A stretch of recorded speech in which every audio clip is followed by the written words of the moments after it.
저는 경착륙이 아닌 지표들이 나오게 되면 폭력적인 주가의 흐름은 있었지만 저는 그 구간을 좀 지나가고 있다. 조금씩 저점은 조금씩 높아지는 구간으로 접어든다.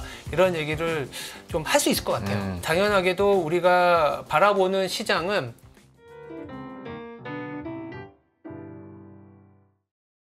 LS증권 신중호 리서치 센터장과 함께합니다. 어서 오십시오. 네, 안녕하십니까. 안녕하십니까. 물론 1차적으로 우리 투자자분들이 가장 고생을 많이 하셨지만 네.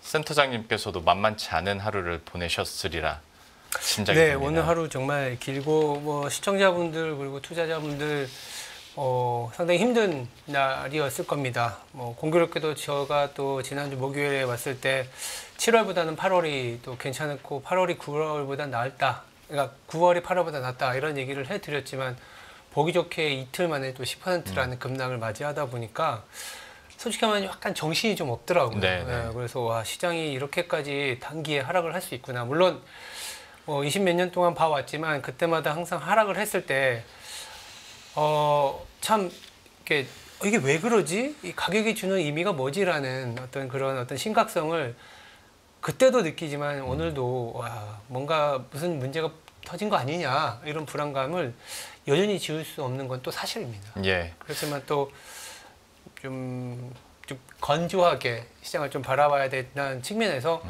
이 자리를 좀 마련해 주셔갖고 허심탄회하게 또 데이터와 여러 가지 아이디어 아니면 보고 있는 뷰에 대한 얘기들을 좀 해보도록 하겠습니다. 좋습니다. 네. 사실 저도 오늘 시장 보다 보니까 글쎄요. 시장이 한 8% 지수가 빠지기 시작하고 나서부터는 네. 좀 멍해지더라고요. 이게 뭐지? 이렇게까지 할 건가? 라는 네, 생각들도 그러니까. 참 네, 많이 네. 들고 증시에 대해서 잘 모르는 사람이 오늘 왜 이렇게 급락했어? 라고 하면 뭔가 되게 거창한 이유를 말해줘야 될 것 같은데 딱히 그런 것도 아니다 보니까 우리가 좀 더 벙친 것도 있었던 것 같습니다. 사실은 잘 모른다라는 거에 대한 불안감이 제일 큰 것 같아요. 잘 모른다. 그러니까 우리가 엔캐리 청산은 정말 말은 그런데 얼마나 엔캐리 자금이 나와 있고 그게 얼마나 청산될지 모른다. 가늠도 안 되니까요. 그건. 미국이 네. 뭐 고용지표 둔화되긴 했습니다만 고용은 후행지표고 이미 경기는 침체 구간에 들어갔어라는 얘기들. 정말 침체야? 네. 침체가 아니야라는 불안감. 뭐 또 하나는 뭐 지정학적 리스크는 또 오늘 또 전쟁이 터질지 내년에 터질지에 대한 불안감이 서려져 있기 때문에 사실 제일 싫어하는 게 불안감 뭐 이런 거지 않습니까? 네. 물론 모든 증시, 모든 주식 투자가 항상 뭐 정답이 있는 상태로 하는 건 아니지만 그럼에도 불구하고 매크로 환경이 좀 괜찮았을 때는 뭐 소위 말해서 빅테크의 기업 이익이라든지 우리나라의 어떤 기업의 비즈니스 모델이 괜찮은지를 보면서 갈 수 있는 환경이지만 예. 지금은 말씀드렸던 것처럼 엔캐리 청산이라든지 리세션, 경기 침체라든지 이란과 이스라엘 전쟁 확전 이런 부분들은 가늠하기가 어렵지 않습니까? 네. 그런 불안감이 오늘 하루 10% 가까운 장중에 그런 급락을 보이지 않았나라는 생각을 하고 있습니다. 어쨌거나 뭐 여러 뉴스들은 차치하고서라도 우리가 그렇죠. 이거는 예견할 수 없으니까 근데 숫자로 연구하시는 분을 모셨으니 이제 네. 숫자로 한번 얘기를 해보도록 할 텐데 네. 첫 번째가 결국에는 워낙 많이 떨어졌으니까 와 극단적으로 PBR 0.8배? 야 낮다. 그렇죠. 이게 얼마나 그렇죠. 반등의 근거가 될 수 있을까에 맞아요. 대한 물음표들이 장 후반에 많이 생겼습니다. 맞아요. 어떻게 보십니까? 그러니까 이럴 때 애널리스트나 아니면 이제 기자분들 전화 와서 장이 어떻게 될 것 같으면 원론적인 얘기를 합니다. 가격이 많이 싸져 있으니까 지금은 매도의 실익이 없다. 근데 사실 투자자분들 이런 얘기 싫어하죠. 그러면 가격이 비쌀 때 그럼 비싸다는 얘기를 하지. 뭐 이런 얘기를 하겠지만 어쨌든 사안이 발생한 상황에서의 데이터를 우리가 자세히 좀 쳐다볼 필요가 있는 것 같습니다. 네. 오늘 같은 경우에 2,400이 깨졌을 때 우리나라가 벌어들인 기준으로 지금 앞으로의 이익이 아니라 확정된 이익으로 봤을 때 코스피가 무려 0.85배. 그러니까 이제 자본 총계 대비 작년에 자본 총계가 2,200조였는데 네.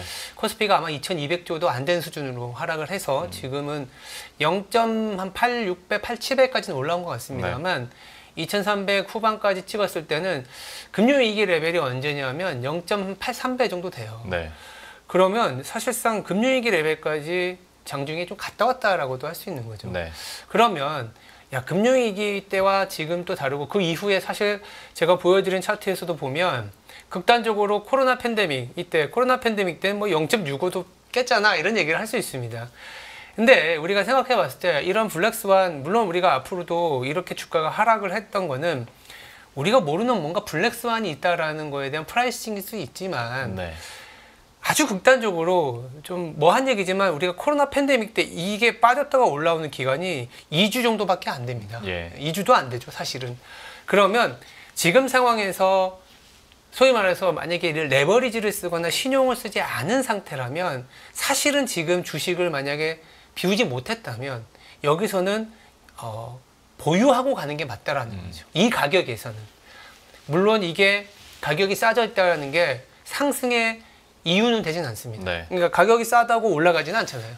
물론 결국 지나고 보니까 가격이 쌌기 때문에 올랐다라는 이유는 되지만 가격이 싼 거가 지금 당장 V자 반등을 나올지 아니면 3개월 후 아니면 6개월 후에 올라갈지는 아무도 모르지만 리스크 대비 리워드라는 측면, 하락 변동성과 상승 변동성을 생각했을 때는 지금은 하락 변동성보다는 조금 버티면 상승의 업사이드 리턴, 수익이 좀 더 높아지는 구간으로 진입을 하고 있다는 거죠. 그래서 다시 한번 말씀드리면 지금 가격 0.9배가 2,510포인트 정도 되는데요.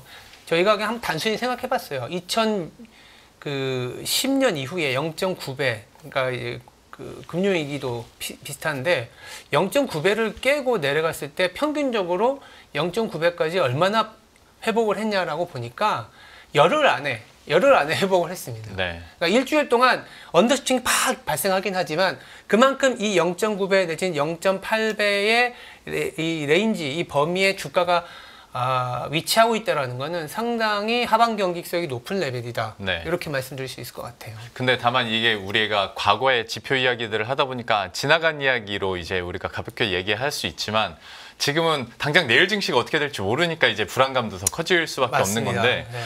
지금 시장에서 그나마 가늠할 수 있는 하락의 이유는 잠시 뒤에 고용지표발 쇼크로 인해서 경기 침체 이건 것도 있고. 여쭤보겠지만 앞에서 일본 얘기를 했으니 일본 이어가는 차원에서 엔캐리 트레이드와 관련된 부담감들, 엔화 강세에 대한 부담감들 이건 어느 정도로 가늠하고 계세요? 그렇죠. 이게 참 아무도 예상을 할 수 없긴 하겠지만 여기 보시면 미국과 일본의 금리 차가 이렇게 급락을 했지 않습니까? 네. 그러니까 미국과 일본의 금리 차가 실질적으로 보시면 거의 4% 후반까지 갔었다가요. 지금은 3.4%까지 내려왔어요. 그러니까 미일 금리 차가 축소되면 엔화가 강세를 가는데 그럼 미일 금리 차가 왜 축소됐느냐라는 부분을 보면 첫 번째는 일본은행이 금리를 올리면서 일본의 단기 금리가 올랐다라는 거죠. 예. 그리고 두 번째는 반대로 또 미국 같은 경우에는 경기가 급박하게 거의 한 일주일 사이에 ISM 제조업 지수 그 전에 이 더들리 전 뉴욕 연은 총재가 7월에 금리를 내리지 않으면 뭐 이런 어떤 리세션의 어떤 내러티브를 자극을 하면서 실기도 막 그때쯤 그런 얘기 나오기도 하면서 했고요. 실질적으로 예. 데이터 나오는 거 ISM 제조업과 고용이 안 좋아지다 보니까 미국은 미국 나름대로 경제 리세션으로 가는 거 아니냐 하면서 단기 금리가 굉장히 빠르게 내려왔어요. 장기 금리도 네. 내려왔지만 미국 2년물 기준으로 지금 3.8%니까 지금 5.5%에서 3.8%를 뺀다면 거의 지금 170bp지 않습니까? 네. 그러면 25bp씩 내린다 그러면 한 번, 두 번, 세 번, 네 번, 다섯, 여섯 번의 금리 인하를 지금 프라이싱을 하고 있는 거예요. 그럼 이게 더 축소된다 그러면 엔화가 강세로 가고 흔히 얘기하는 엔캐리 트레이드의 청산 부담감이 커질 수밖에 없습니다. 예. 이 방향성에 대한 고민들이 사실 굉장히 많죠.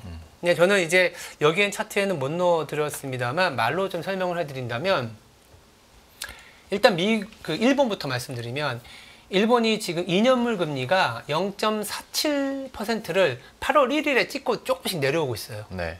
왜 0.47%를 말씀드리냐면 일본의 지금 다음 금리를 올린다면 지금 올린 게 아니라 올렸잖아요. 0.25에서 0.5%로 올라간다라는 거를 지금 이미 2년물은 반영을 한 상태예요. 네. 네, BOJ의 통화정책회의는 2024년 9월 20일에 있습니다. 9월 20에서 21일이니까 정확하게 제가 좀 보고 왔는데 제가 충격을 먹어서 그런지 기억이 안 나는데 9월 중하순쯤에 있어요. 네네. FOMC 근처에. 그러면 그때 올린다 하더라도 지금 올린 가격만큼이 이미 프라이싱이 된 거라고 말씀을 드리는 거고 네. 거꾸로 미국 같은 경우에는 이따 고용지표나 리세션에 대한 가능성이 너무 많이 반영이 됐다고 말씀을 드리는데 3.8이게 되면 앞으로 올해 3번 내지는 내년 중하순까지의 금리 인하를 어떻게 보면 너무 빠르게 반영을 했다라는 거죠. 그래서 이 금리 차가 저는 조금은 완만해질 가능성이 이번 주부터 있지 않을까. 물론 오늘 저녁에 극단적으로 얘기 드린다면 ISM 비제조업 지수가 지금 40 후반에서 50으로 넘어갈지에 대한 컨센서스는 한 50을 넘어간다라고 네. 나와 있는데 다행스럽게도 50을 넘은 상태를 찍어준다면 아마도 미국의 금리는 다시 리바운드가 나오면서 너무 과한 리세션 프라이싱이었다라는 얘기들이 나올 것 같아요. 그리고 더불어서 오늘 이제 뭐 9시 반 정도에는 굴수비 이 여는 총재가 아마 비둘기 팔아서 조금은 시장을 달래주는 얘기를 해줄 텐데 금리를 우리가 내려줄게라는 아니면 내릴 수 있는 조건이 형성이 됐다라고 얘기가 된다면 오히려 미국의 금리가 반등이 나올 수 있다. 왜 여기서는 야 미국이 금리를 내려주는 건데 왜 미국의 금리가 반등이 나와라는 부분은 지금부터 더 하락하는 거는 경기 침체에 대한 프라이싱이니까. 네. 근데 금리를 내려주면은 경기 침체까지는 가지 않겠다. 그러면 금리가 조금은 안정이 되겠다. 그래서 지금 이번 주 다음 주가 상당히 중요한 구간인 건 맞는 것 같아요. 참, 근데 또 한편으로 금리가 떨어지면 완화될 수는 있는데 또 오늘 얘기 많이 나왔던 것 중에 하나가 만약에 진짜 빅스텝으로 내려버리면 진짜 뭐가 있나 보다 이제 사람들이 근데 이제 진짜 더 뭐가 공포기에. 있나 보다라는 생각을 안 하기 위해서 7월에는 조금은 동결하고 넘어간 것 같고요. 그런데 이제 시장에서 이미 주가가 많이 빠졌잖아요. 그러니까 우리가 항상 기대와 현실의 그리고 주가와 반응의 함수는 아까 처음에 우리나라 지표도 그렇지만 미국도 지금 필라델피아 반도체 지수는 25% 빠졌거든요. 고점에서. 그 30% 가까이 빠진 거고 나스닥도 10% 이상 하락을 한 상태고 우리나라 지수도 지금 고점에서 20%가 하락을 한 상태예요. 20%가 하락한 상태에서 자, 금융위기 레벨 우리가 자본보다 0.8배밖에 안 주고 있는 상태에서 그러면 우리가 금리를 내려줬을 때 리세션이라는 부담감을 없애준다라는 해석이 가능하다면 그러면 정책금리가 일본이 지금 올렸다고는 하지만 0.25예요. 네. 0.5%까지 올린다 해서 미국은 지금 5.5%거든요. 50bp를 내려도 5%라는 거죠. 그러니까 그런 금리 차를 반영하면서 그러면 금리 차는 있는데 연준이 금리를 내려줬어. 그러면 미국이 지금 다시 크레딧 상황, 즉 대출이 일어나고 미국의 생산성이 올라갈 수 있는 체력인지에 대한 기준이 필요한데 네. 제가 봤을 때는 미국은 그러한 체력이 된다라는 거죠. 기업들의 대출이 바닥에서 돌고 있고 더불어서 우리나라와 달리 기업 부채 레벨도 상당히 낮은 수준입니다. 네. 그 GDP 대비 70% 그리고 가계 부채도 70%밖에 안 되고 DSR도 7%밖에 안 돼요. 우리나라가 14% 넘는데 그러한 어떤 건전성이나 레버리지의 수준을 갖고 얘기를 한다면 네. 만약에 50bp를 내려주는 빅스텝이라 하더라도 리세션이나 뭔가 이상한 게 있다라는 게 아니라 과도했던 긴축이 정상화된다라고 판단하지 않을까. 왜냐하면 주가가 빠졌기 때문에. 네. 만약에 주가가 안 빠진 상태에서 7월 넘어서 8월 아니면 9월에 가서 50bp를 내리는 분위기가 형성이 됐다면 오히려 뭔가 이상한 게 있다. 이렇게 해석을 할 수 있겠죠. 그렇죠. 네. 근데 지금 좋게 생각하면은 좋게라는 표현이 조금은 죄송합니다만 조금은 긍정적으로 생각한다면 주가가 20%가 코스피는 빠져 있기 때문에 네. 그러한 것들을 받아들일 수 있을 만한 내성이 생겼다. 이렇게 볼 수가 있는 거죠. 사실 말씀하신 포인트에 대해서는 시장에서는 희망회로도 충분히 있을 수 있고 네. 그 반대에 좀 절망회로도 충분히 있을 수 있는데 좀 긍정적인 쪽으로 한번 해석을 해보자면 또 얘기를 해주신 거고 이거는 센터장님 그냥 개인적인 판단을 좀 듣고 싶어서 번외 질문인데 네. 금융위기 레벨이 그러면 지금과 비슷하다는 전제하에 연준이 뭐 9월에 금리 인하는 건 지금 시장 컨센은 100%니까 25bp냐 50bp냐인데 금융위기 레벨이 비슷하다는 전제하에 연준이 증시 급락도 통화정책 결정에 어느 정도 감안을 하긴 감안이 할까요? 많이 됩니다. 금융위기라는 전제가 아니라 연준 입장에서 특히 이제 파월 연준 의장이 2018년에서 19년 넘어갈 때 19년에도 금리를 내린 사이클이 있었는데 네. 그때도 이제 크레딧 스프레드, 회사채 스프레드를 보고 주가 자체가 또 주가가 이제 반영하는 여러 가지 지표적인 부분들이 주가가 하락했을 때 그때 동반돼서 움직이고 있는 부분들이 뭐냐면 크레딧 스프레드거든요. 네.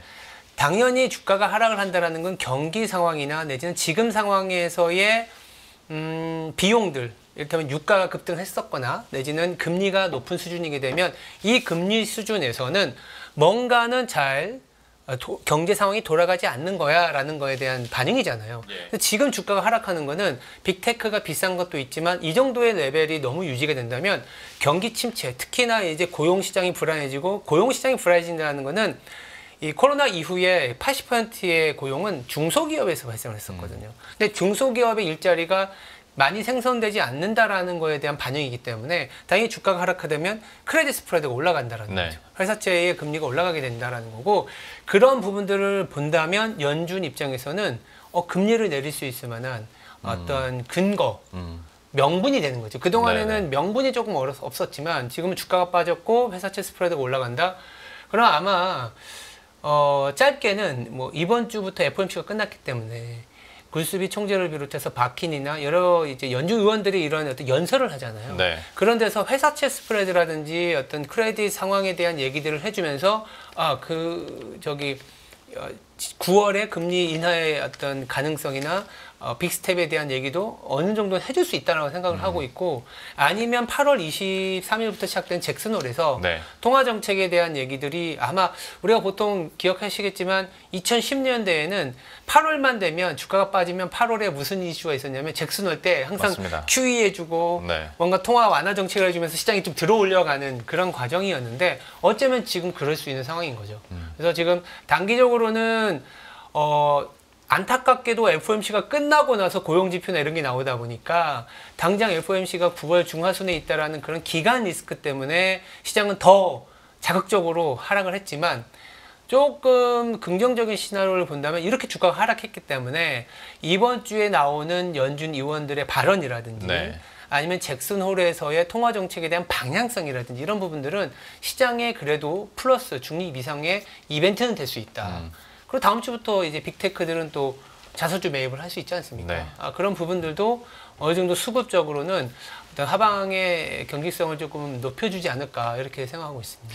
일단은 뭐 단기적으로는 말씀해 주신 것처럼 오늘 밤에 나올 ISM 서비스업 지수 한번 살펴보고 네. 그 고용 지표의 연속성을 한번 성격을 가늠해 봐야 될 테고 또 중기적으로는 이번 달 말에 23일부터 있는 잭슨홀 미팅에서 또 얼마나 시장을 달래주고 또 통화 정책에 대한 힌트들이 나올 것인가 혹은 또 다른 당근책이 나올 것인가는 한번 살펴보도록 할 텐데 네. 저희가 앞에서 뭐 앵캐리 얘기는 했으니까 네, 네. 또 기폭제가 됐었던 고용 지표도 맞아요. 한번 해석을 이걸 어떻게 해야 되는지 이게 참 그 더들리 총재도 그렇고 이 샴이라고도 하기도 하고 3이라기도 하기도 하고 실업률 지표가 딱 나왔는데 하필이면 그걸 딱 트리거를 해버렸어요. 예. 여기 차트에도 제가 보여드렸지만 빨간 선으로 그어놓은 차트를 이 파란 선이 어떻게 보면 우리 주가의 이평선을 뚫은 거랑 비슷한 개념인데 네네. 이게 뚫다 보니까 야 이거 경기 침체 온다 이러면서 사실은 미국장이 금요일 날 뭐 거의 속락을 했거든요. 아니 근데 막상 샤의 법칙 창시자는 블룸버그 예전이랑, TV에서 다르다고 이번에는 다르다라는 얘기를 했죠. 근데 그리고 시장이 투심이 안 좋을 때는 이번에는 다르다 적용되지 않는다고 했을 때는 또 투심이 그거를 되게 안 좋게 반영을 하긴 합니다. 그리고 클라우디아 그 룰을 만든 전 연은 총재는 어떤 얘기를 했냐면 이 코로나 이후에 바뀐 상황 때문에 그리고 이민 인구라든지 가계 자산의 건전성으로 인해서 지금은 이게 터치를 했지만 당장 물론 악화되는 건 맞지만 네. 리세션이라고 할 수 있는 부분까지 가는 건 아니다 이런 얘기를 했는데 저도 거기에 동의는 합니다만 그래도 우리가 데이터를 좀 찾아봐야 되잖아요. 고용지표라는 부분들을 여러 가지가 있지만 가장 밑단에 사실은 좀 경계선에 있는 기업들의 변화가 중요하지 않습니까? 네. 이를테면 여기에 보면 그러니까 NFIB라 그래서 미국 자영업 협회 네. 지수라고 보시면 되는데 거기서 이 매출액이 걱정이다라고 하는 비율이 올라가게 되면 매출액이 걱정이다라고 하면은 사람들을 고용하거나 해고하는데 고용보다는 해고의 가능성 아니면 그렇죠. 고용을 안 하지 않겠습니까? 네. 그래서 매출이 좀 문제다라고 생각하는 비율이 급등을 하고 나면 이 실업률이 좀 약간 후행적으로 급등하는 경향이 좀 있었습니다. 최근에는 이게 좀 올라가다가 다시 좀 내려오고 있어요. 네. 물론 이 서베이 지표다 보니까 서베이 지표의 특징은 변동성이 좀 심한 측면이 있어서 다시 또 이게 좀 돌아서서 올라갈 가능성이 있을 수도 있지만 그동안에 실업률을 올리게 한 그 원인이 최근에는 조금은 좀 잠잠해졌다 이런 얘기를 좀 드리고 있고 또 하나의 선행 지표가 뭐냐면 이 왼쪽에 보시면 이 지역 연은 저기 지수죠. 우리가 네. 흔히 얘기하는 ISM 제조업 지수 같은 것들이 뭐 전체 미국의 종합 지수라고 보면 여기 보면 뭐 캔자스 시티, 필라델피아, 뭐 뉴욕, 리치먼드, 댈러스처럼 이 제조업 지표 내에서도 지역 연은 지수가 있는데 여기서 이 실업과 그러니까 고용과 관련된 이 서베이가 있어요. 네. 일정 부분 약간 선행을 합니다. 왜냐하면 이 시차가 ISM이나 이런 실업률을 발표하는 것보다 먼저 조사가 되기 때문에. 네. 근데 여기서도 보면 뭐 차트가 잘 뭉개져서 잘 안 보이시겠지만 바닥에서 조금씩 돌아서고 있다라는 거죠. 그럼 실업률이 여기서 올라가는 게 좀 멈출 수 있다. 멈출 수 있다라는 측면을 말씀드리고 있기 때문에 우리가 또 저는 이제 얘기를 드리는 게 7, 8월은 이 바캉스 시절이다 보니까 네. 자동차 업계 휴가도 있었고 그리고 그 박해인 총재도 얘기했지만 날씨, 허리케인 같은 허리케인, 예, 예. 일시적 요인도 감안을 해야 되기 때문에 여기 보시면 일시적 해고 비율이 14.8% 거의 15%까지 높아졌거든요. 그래서 이런 부분들은 사실 우리가 9월에는 백투스쿨이거든요. 미국은 그때 다시 이제 학기도 시작되고 고용도 다시 활발해지는 시기이기 때문에 당장 고용지표 7월 것만 놓고 봤을 때 리세션이다라고 단정 짓기에는 조금 부족하다. 오히려 조금 안정이 되는 데이터가 8월 중순 내지는 9월부터는 나올 수 있다. 이렇게 볼 수도 있는 거. 이건 저희들만 보는 건 아니고 실질적으로 시장에서도 눈여겨보고 있을 테니까 조금 안정된 흐름을 좀 기대해 봐야 될 것 같아요. 사실 이번 고용지표에 허리케인도 진짜 만만치 않게 네. 영향을 줬죠. 뭐 2주 동안 피해 지역은 정전이었다고 하니까 여기서는 당연히 뭐 일자리가 나올 수는 없고 뭐 그런 상황이었을 텐데 저희가 앞에서 뭐 엔캐리 트레이드 상황이랄지 청산이랄지 그다음에 고용 지표에 대해서 해석의 영역은 저희가 완료를 했는데 이제 중요한 건 대응을 어떻게 할 것인가의 영역입니다. 네. 사실 이거는 참 이런 질문 드리기도 좀 냉혹하긴 한데 그래서 어떻게 될 것 같습니까? 좀 일단 미국도 나스닥 선물은 거의 뭐 서킷 브레이커 직전까지 갔다가 지금 약간 소강된 것 같긴 한데 3% 중반까지 왔다가 다시 좀 눌리는 네. 것 같기도 하고 진짜 뭐 사실 어렵죠. 여기서 진바닥입니다라고 얘기를 드리고 싶고 가격은 진바닥까지 왔다라고 얘기를 하고 싶은데 V자 반등으로 나타나기까지에는 우리가 기댈 수 있는 게 있어야 되거든요. 만약 네. 당장 이번 주나 다음 주에 엔비디아 실적 발표가 있다면 실적이 생각보다 나쁘지 않다. 예를 들면 메타나 구글이나 마이크로소프트가 내비친 캐펙스의 방향은 사실은 엔비디아가 독점력에 대한 훼손의 가능성은 있긴 하겠지만 어쨌든 그 시장이 커지는 거에 대한 얘기는 해줄 거잖아요. 네. 근데 그게 또 28일로 너무 멀어져 맞아요. 있고 그리고 이제 더불어서 이제 잭슨홀도 23일 정도에 있고 근데 한 가지 그래도 다행스럽다라고 볼 수 있는 거는 우리가 아까 말씀드린 것처럼 이 중간중간에 이 여는 총재들의 발언 네. 더불어서 이제 아까 말씀드린 것처럼 고용지표가 생각보다는 그렇게 리세션이라고 판단할 만큼의 악화는 아니다라는 그런 부분들이 매주마다 이 목요일 날에 신규 실업 청구 건수가 나오거든요. 네. 이런 부분들이 저는 조금씩은 회복될 수 있다고 봐요. 그러면 시장은 좀 V자 반등은 아니더라도 조금씩 바닥을 잡아가는 그런 구간이지 않을까 이런 얘기를 드리고 있고 만약 제가 지금 네 돈 갖고 지금 투자하려고 그러면 저는 투자를 할 것 같고 네. 지금 가격이게 되면 조금씩은 발을 담궈야 되는 가격이라는 말씀을 드리고 있고요. 이게 설사 V자 반등이 안 나오더라도 지금 가격대는 2,400을 깨지는 가격대이기 때문에 저는 연말까지 간다면 2,800까지도 충분히 회복 가능성이 높다라고 말씀드리고 있습니다. 그래서 지금 시장에 대한 판단을 만약에 한다 그러면 저는 지금은 주식을 들고 가야 되고 만약에 다행스럽게도 여름 휴가를 간다고 주식을 비워두신 분이라면 지금 오히려 주식을 좀 매집을 해야 되는 우리나라 증시 이렇게 급락을 했을 때 사야 되거든요. 네. 급락을 했을 때 사야 되는 구간이지 않겠냐 이렇게 말씀드리고 있습니다. 참 근데 또 개인 투자자 입장에서 얘기를 들으면 앞에서 이제 센터장님께서 매도의 실익이 없는 구간이다라고 얘기를 했지만 개인 투자자 입장에서는 매수의 확신도 없는 구간이긴 그렇죠. 하거든요. 네, 그러니까 맞아요. 이거 참 머리로는 알겠는데 그렇죠. 더 떨어지면 그러니까 어떡할까? 이제 우리나라 증시만의 문제가 아니라 일본도 10% 이상 급락하고 대만도 7% 이상 급락하고 사실은 어떻게 보면 그동안에 많이 올랐었거나 내지는 미국을 중심으로 한 경기 상승 사이클에 같이 붙어가던 국가가 네. 미국의 어떤 경기가 좀 약간 고민이 생기니까 와르르 무너진 격이거든요. 네. 그러면 지금 다시 이게 미국의 경기가 다시 올라설 수 있을 만큼의 힘이 있는지 없는지를 확인하는 구간이 필요하다는 점에서 V자 반등이 좀 어렵다라는 건데 네. 지금 미국 경기가 그렇다고 해서 나쁜 상황이냐? 그렇지는 않아요. 지금 보면 뭐 이번 주 중후반에도 이제 주마다 그 애틀란타 GDP 나워 같은 것도 나오는데 2%대는 나오거든요. 네.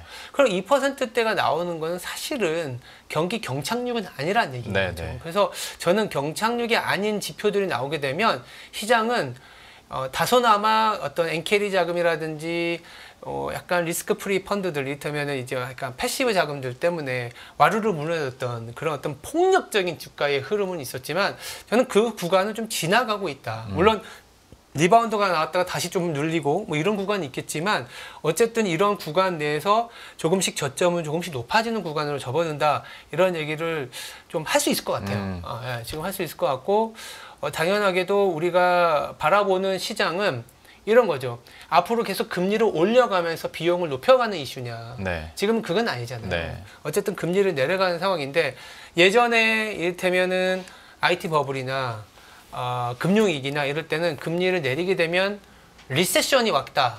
이거에 다들 몰입을 하고 있거든요. 네. 근데 꼭 금리를 내린다고 해서 리세션이 오는 건 아닙니다.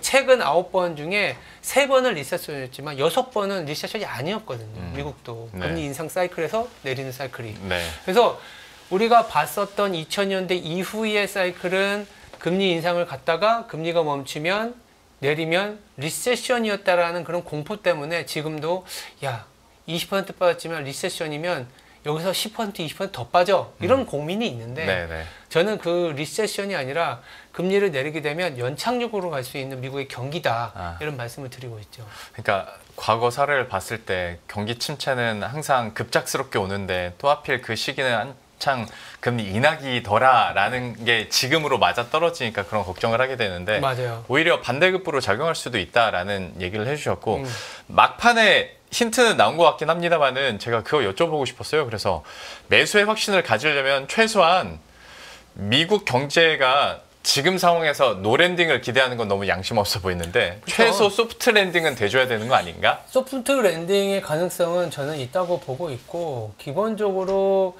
우리가 연착륙을 했었던 시대가 이제 90년대 중반이 가장 가까운 사이클이다 보니까 거의 네. 30년 전이죠. 네. 그래서 30년 전의 데이터를 좀 보여드리면 주가는 조금 다르긴 할 수 있는데 이때도 금리를 상당히 많이 올리는 상황이었거든요. 그러면서 이제 채권도 뭐 소위 말해서 박살나고 근데 고용이 상당히 좋다 보니까 금리를 이렇게 계속 올리다가 이제 이 고용이 좀 이렇게 둔화되고 지금보다 더 안 좋은 고용까지 나오면서 금리를 이렇게 내리게 됩니다. 네. 금리를 내리면서 다시 이제 고용이 이제 정상화되면서 이제 연착륙으로 가는 그런 그림이었는데 이 과정에서 사실은 일종의 약간의 엔캐리 청산이 좀 있었어요. 달러가 좀 예. 약해지고 주가도 조금은 아시아 증시는 상당히 힘들었던 구간이지만 오히려 미국 쪽은 이 금리를 내리면서 소위 말해서 이 이후에 IT 버블까지 가는 아주 장기적인 대세 상승 사이클이 오히려 이때 시작이 됐다라는 네. 거죠. 전 지금이 어쩌면 이와 같은 국면이지 않을까 이런 말씀을 드리고 있고 금리 인하를 했을 때 이 어떤 고용이 다시 늘어나려면 지난주 목요일에서 말씀드렸지만 충분히 다시 이 소비와 투자를 할 수 있을 만한 체력이 돼야 돼요. 네. 무슨 얘기냐면 기업 입장이든 가게 입장이든 부채를 너무 많이 이미 들고 있으면 금리를 내려준다 한들 추가로 더 부채를 일으키기가 어렵다라는 네. 거죠. 우리나라가 좀 그렇지 않습니까? 네. 근데 미국은 특히 기업, 가게, 금융권을 말씀드리면 금융권은 예대율이 지금 70%예요. 들어온 대비 나간 돈이 70%밖에 안 되기 때문에 추가로 금리를 내려주면서 장단기 스프레드가 벌어지고 장단기 스프레드가 벌어진다라는 거는 은행권 입장에서는 빌려서 갚아주는 그러니까 빌려서 빌려주는 거에 대한 마진이 개선되기 때문에 네. 추가적으로 돈을 빌려줄 수 있을 만한 요인이 된다는 거죠. 근데 IT 버블이나 금융위기 때는 예대율이 100%가 넘었었기 때문에 나가 있는 돈이 너무 많아서 한 군데 터지면 이 저면 효과가 컸기 때문에 그게 이제 리세션으로 왔었던 거죠. 네. 지금 그게 다르다라는 거고. 두 번째는 미국의 가계 부채가 70% 그리고 기업 부채가 70%이기 때문에 충분히 금리를 내렸을 때 레버리지 뭐 투자를 위한 대출, 소비를 위한 대출이 가능하다라는 거예요. 물론 가계 입장에서는 그동안 코로나 팬데믹 때 너무 많은 소비를 했기 때문에 그리고 초과 저축이 없어지고 있기 때문에 지금 당장 소비를 더 부각시키기에는 어려울 수 있습니다만 네. 기업 입장에서는 AI가 모멘텀이 끝나지 않았다고 보는 게 AI를 위한 과잉 투자가 과소 투자보다 낫다는 얘기를 계속 해주고 있거든요. 네, 네. 거기다가 지금은 빅테크 중심으로만 현금 흐름이 괜찮은 기업들만 투자를 했었는데 금리를 만약에 50bp 내려준다? 안 그래도 미국은 지금 기업 대출이 이렇게 돌아서고 있어요. 그래서 기업 대출이 돌아서는 상황에서 금리를 낮춰주게 되면 더 대출이 돌아설 수 있다는 거죠. 네. 기업은 투자를 통해서 매출을 늘어나야 그래야 계속 기업으로서의 가치를 가져갈 수 있기 때문에 미국은 그런 체력이 된다라는 거죠. 그래서 금리를 내려줬을 때, 연준이 금리를 내줬을 때 오히려 달러는 더 강해질 거라고 봅니다. 네. 그리고 지금 결국 미국으로 갔다가 다 와장창 얻어맞았어. 다시 다른 데로 봐야 돼. 저는 이 시각보다는 오히려 금리를 낮춰줬을 때 수혜를 볼 수 있는 쪽은 미국이다라는 얘기를 좀 드리고 싶고 그 기반에는 금리를 낮췄을 때 다시 생산성에 대한 투자를 할 수 있는 체력이 충분히 가능하고 그런 어떤 연착륙의 경험을 충분히 했었던 그런 국가다 이런 얘기를 좀 드리고 있는 거죠. 그럼 센터장님께서는 연준이 금리를 인하하더라도 결과적으로 그 시나리오대로라면 달러 강세의 가능성도 보고 계시는 네, 거예요? 맞아요. 지금 달러 지수가 104 맞나요? 정확하게 네. 기억이 잘 안 나는데 좀 많이 저점까지 내려온 것 같고 금리 인하에 대한 가능성을 높이게 되면 되려 달러가 다시 강해질 거라고 보고 있습니다. 금리 인하를 한다라는 거는 여전히 다른 나라들보다 금리 차가 벌어져 있는 상황에서 일본만 하더라도 지금 3.4%까지 벌어져 있지 않습니까? 네. 많이 줄었는데도 3.4%인데 금리를 낮춰주면서 어떤 연착륙을 유도하고 내지는 기업 대출이라든지 고용이 크게 무너지지 않는 상황을 만들어준다? 그러면 미국의 성장률이 올라가는 뉴스가 되는 거고 네. 미국의 성장률이 올라간다는 건 사실은 달러화에 대한 가치가 다시 올라갈 수 있다는 거죠. 그리고 또 하나 뭐냐면 공교롭게도 지금 대선을 앞두고 있기 때문에 네. 이 대선 구간에 이 묘하게 이 공화당 쪽의 지방 정부들이 이 7월부터 재정 지출을 늘리지 않고 있어요. 구조물 투자라든지 이런 부분들을 안 하고 있다라는 네, 거죠. 네. 이게 중앙 정부보다 구조물 투자가 금액이 지방 정부가 한 14배 정도 높은데 이게 사실은 조금 둔화되고 있다라는 부분들도 시장에서는 좀 안 좋게 봤었던 거죠. 네, 네. 근데 이제 만약에 뭐 9월 넘어서 10월이 돼가면 결국 대선의 종료 시점이 올 거고 그리고 각 지역구마다 각 지방 정부마다 경제 성장률을 또 자기의 지역구를 위해서는 살려야 되기 때문에 네. 연말로 갈수록 재정 지출에 대한 어떤 이슈가 더 커질 수 있다는 거죠. 그렇게 되면 금리가 어떻게 될까요? 조금은 지금보다 높은 수준을 갈 수 있다라는 거죠. 성장과 함께 재정 지출에 대한 아이디어가 나오면 그러면 이 일본과의 금리 차가 지금보다 더 축소되기보다는 조금씩 그 방향성에 따라서 완화되고 그러면 이 엔달러도 지금 뭐 142엔 막 이런데 뭐 140엔을 깰 수도 있긴 하겠습니다만 140엔 초반에서는 상당히 좀 안정을 찾고 가지 않을까. 그러면 말씀드린 것처럼 달러화도 지금 상당히 많이 폭락을 했다가 좀 안정을 찾을 것 같고 미국의 경기도 금리를 내려주면서 대선 이후에 그리고 대선을 전후해서 9월부터는 또 그러한 기대감을 받으면서 다시 생산성 있는 투자가 될 텐데 재정 지출까지 기대가 되고 그런 구간이 아마 9월부터는 본격화가 될 것 같아요. 근데 8월에는 그러한 구간을 땡기기는 어렵지만 주가가 많이 빠졌기 때문에 그런 것들을 이제 감내하면서 기다리고 9월에 모멘텀이 되고 10월에 또 다시 올라가는 그런 장이지 않을까 이렇게 말씀드리겠습니다. 그러니까 주말 사이에 경기 침체에 대한 우려 때문에 국채금리도 급락을 했고 말씀하신 달러 인덱스도 지금 102까지 떨어져 있지만 이게 중장기적으로 봤을 때 미 대선 국면까지 생각을 한다면 이후에 재정 진출이 늘어나면서 달러 강세 시나리오도 충분히 가능하겠다. 근데 문제는 우리가 물론 투자를 하루 이틀 하는 건 아니지만 그게 너무 멀게 느껴져서 맞아요. 지금 당장 어떻게 할 것인가에 대한 문제들을 당연히 오늘은 얘기할 수밖에 없는데 제가 어떤 반등의 조건을 여쭤보기 전에 혹시 보고 계시는 추가 하락 변수가 더 있을까요? 추가 하락 변수요. 네. 추가 하락 변수는 사실은 수급을 부르는 거기 때문에 이를테면 우리가 지금까지 하락을 했었던 거는 경기 연착륙이 아닌 경착륙에 대한 이슈였고 네. 미국의 금리가 빠르게 내려오면서 엔캐리 청산에 대한 부담이 더 커지는 거잖아요. 네. 이게 더 강화되는 거죠. 이를테면 경기 경착륙의 이슈가 뭐가 있을까요? 비용이 더 높아지는 거거든요. 그러니까 안 그래도 지금 금리하고 여러 가지 변수 중에 비용이 높으니까 이 비용을 낮춰줘야지 경기가 올라간다는 이슈예요. 네. 근데 우리가 크게 봤을 때 비용이 뭐가 있냐면 금리라는 게 있고 또 하나는 유가라는 변수가 있거든요. 네. 그러면 금리를 낮춰줘야 된다라는 이슈가 지금 시장을 힘들게 만들었는데 다행스러운 건지 모르지만 리세션에 대한 아이디어나 이런 내러티브 때문에 유가가 좀 낮은 수준을 유지하고 있는 거죠. 네. 근데 이런 수요가 조금 없다라는 것 때문에 유가가 WTI 기준으로 70불 초반인데 지정학적 리스크라든지 이런 것 때문에 그냥 공급 이슈로 확 튀어버린다. 네. 85달러 내지는 90달러까지 간다 그러면 이제 오히려 미국의 경착륙 시나리오는 더 강화될 수가 있는 거예요. 딱 그 포인트 때문에 오늘 지정학적 리스크 얘기하시는 분들도 있었는데 맞아요. 사실 네. 국제유가가 그렇다고 드라마틱하게 막 오르지는 않아서 다행이죠. 이건 아닐 거야. 네. 뭐 이 정도로 마무리 짓는 것 같긴 합니다. 그렇긴 한데 이제 또 계속 해결되지 않은 이슈니까 그렇죠. 그 불안함이 제일 힘든 거죠. 그러니까 유가가 만약 움직였다면 주가 더 빠졌을 수도 있어요.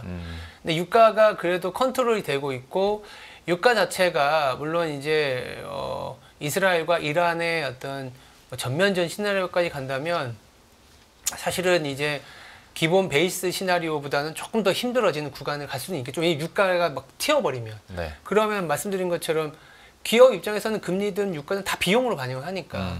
근데 저희들은 그런 시나리오보다는 조금은 우리가 이전의 사이클에서 봤었던 것처럼 이란도 어떤 명분을 찾기 위한 정도의 공격을 했지 않습니까? 네.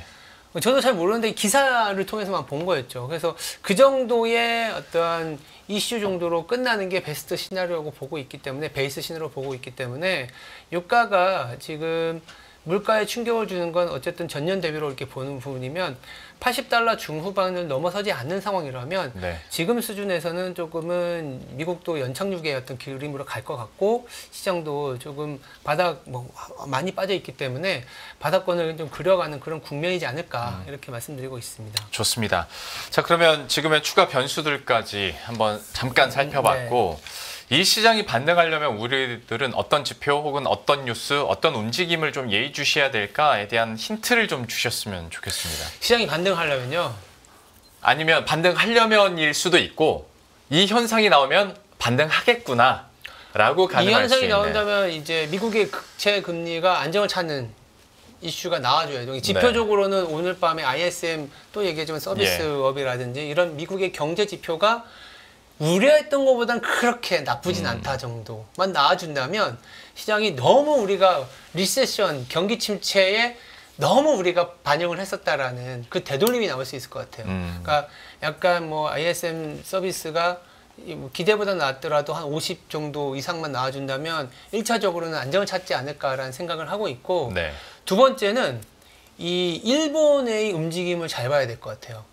일본 아까 뉴스를 보니까 너무 급락을 하고 네. 일본의 재무상이 나와서 시장을 좀 모니터링하고 있다라는 뉴스가 나오는 거 보면 결국 9월에 있는 총선 때문에 정치적으로 금리를 올렸다는 이슈가 사실 BOJ에 있었거든요. 예. 근데 다시 또 정치적인 변수가 이 주가나 금융시장에 대한 어떤 모니터링 이슈로 작용을 했어요. 무슨 말이냐면 앞으로 우에다 총리나 일본은행 어떤 그 입장에서 금리 인상에 대한 신중론이 나온다면 시장에는 조금 안정 요인 될 수 있는 거죠. 그러니까 지난주까지만 하더라도 이 기자들한테 우에다 총리에 대해서 0.5%가 그러면 최종금리입니까 했을 때 0.5% 이상도 갈 수 있습니다. 이렇게 굉장히 자신 있게 얘기를 해버렸거든요. 네. 그러면서 지금 일본의 2년물이 4.78 막 이렇게까지 튀어오르면서 엔화 강세로 가고 빅테크 무너지고 이랬는데 지금 공교롭게도 일주일 사이에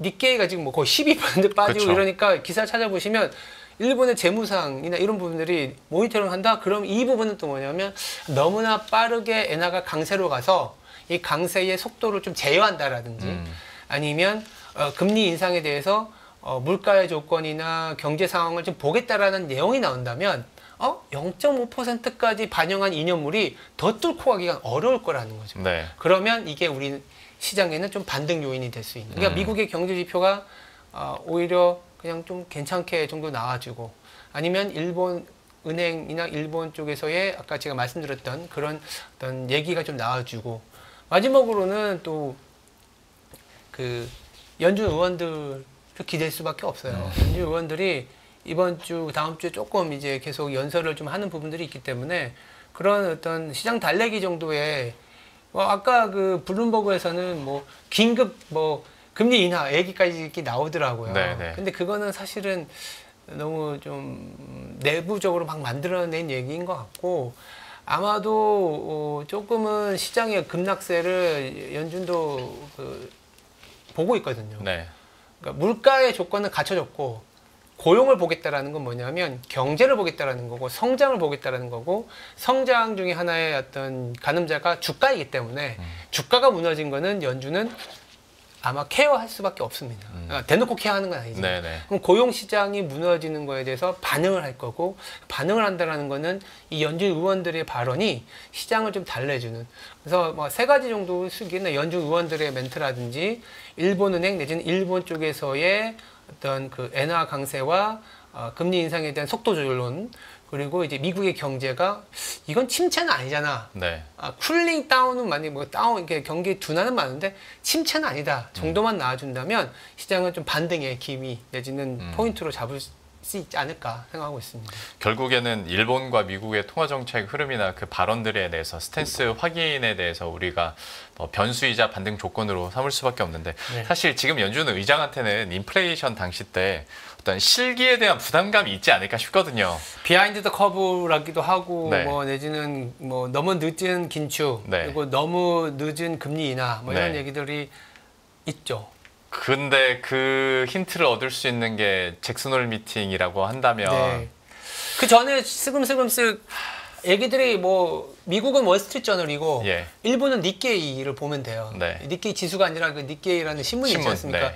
그 신문을 통해서 그 대놓고 얘기는 안 하고 이렇게 우회적으로 이렇게 나오거든요. 그래서 니케이 보도라든지 월스트리트 저널 보도라든지 이렇게 보면은 조금씩 시장과의 커뮤니케이션 전략은 거기는 굉장히 강한 어떤 국가들이기 때문에 그 말씀드렸던 게 그런 거죠. 일본은행에서 그런 얘기 안 하고 니케이에서 뭐 언론으로 기자가 썼는데 그것도 굉장히 중요한 포인트라는 거죠. 네. 그러니까 니케이라든지 월스트리트 저널의 기자들을 통해서 약간 그 본인들의 스탠스를 내비칠 가능해서 저는 시장이 이렇게까지 하락을 했으면 있다라고 저는 말씀드리고 있습니다. 좋습니다. 시간이 많이 가서 질문 하나만 네. 더 좀 드리도록 할게요. 오늘 개인 투자자들이 근데 1조 7천억 원을 샀어요. 네. 결국 떨어질 때 이제 기회로 삼으려는 분들이 그만큼 있다라는 거고 네.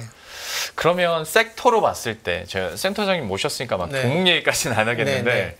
섹터로 봤을 때 그러면 여기서 진짜 옥은 뭘까?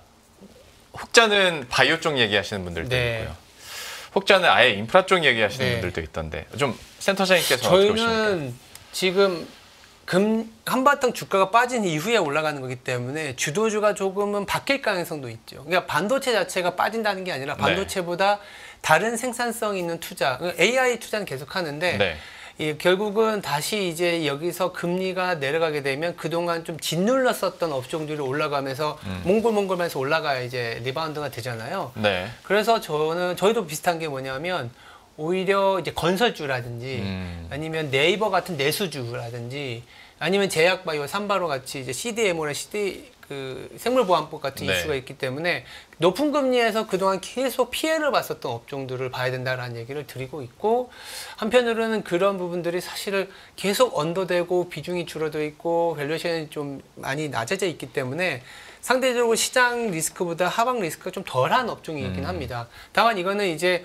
업황에 대한 턴어라운드를 계속 봐야 되기 때문에 지금 리바운드에서 중기적인 이상으로 가져가는 거고 오히려 지금 계속 살아있는 주도 업종으로는 저는 이 조선 기계 쪽을 말씀드리고 있거든요. 네. 네, 조선 업종은 뭐 지난번에서 말씀드렸지만 사실 2023년 초부터 지금까지 상당한 퍼포먼스를 보여주는데 지금도 사실 이익의 턴어라운드가 이제 본격화되는 상황이라고 저희들은 보고 있기 때문에 네. 조선업종과 기계업종을 조금 시장의 중심축으로 바라보고 이제 아까 말씀드렸던 뭐 금리 인하가 단행이 되거나 금리가 낮아졌을 때의 수혜는 이제 건설이라든지 아니면 뭐 이제 제약바이오라든지 아니면 소프트웨어 네이버 같은 기업들 를 좀 보면 되지 않을까 이렇게 말씀드리고 있습니다. 뭐 지금 당장 이게 좋아서 이거 사세요라는 게 아니라 섹터 안에서 봤을 네. 때 좀 방어적인 성격과 함께 생각보다 너무 많이 빠진 네. 섹터를 꼽아 보자면 건설이나 바이오 그리고 어떤 내수 쪽으로는 네. 소프트웨어 얘기를 네. 해주셨으니까 섹터 공략에도 그리고 오늘 시장에서 어느 정도 그 느낌도 많이 받았었고요. 네. 예, 그 섹터들에 대해서 저희가 조금 더 예의주시하면서 보도록 하겠고. 고통은 그만 드리도록 하겠습니다. 네. 예, 시장이 오늘 너무 힘들어서 거기에 대해서 막 이유를 따지면서 질문을 드렸는데 고생 많으셨고요. 내일은 좀 괜찮아지길 바라면서 보내드리도록 하겠습니다.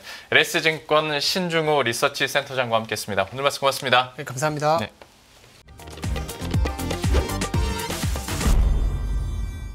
안녕하세요. 이승입니다. 더 많은 영상을 보고 싶으신 분들은 화면 오른쪽에 있는 구독 버튼을 눌러주시기 바랍니다. 그리고 영상을 보시면서 좋아요는 필수인 거 아시죠? 항상 인포맥스 라이브를 사랑해주셔서 감사합니다.